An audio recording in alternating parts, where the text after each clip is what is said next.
No, teď jsme šli pustit koně tady Šetský dolů k řece, víš, dali jsme je tam od vás. No.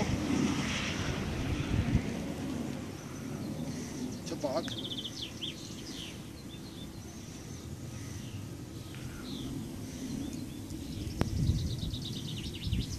Jo, tak za 10 minut tam přijdu.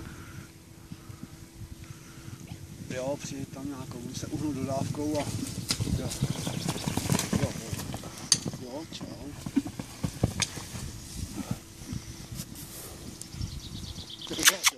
Ozáku běž.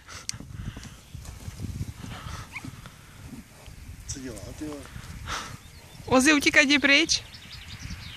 Ozáku, utíkaj. Dělej. Ozi. Je, Ozi. Já mu ukážu. Se tam zaboří.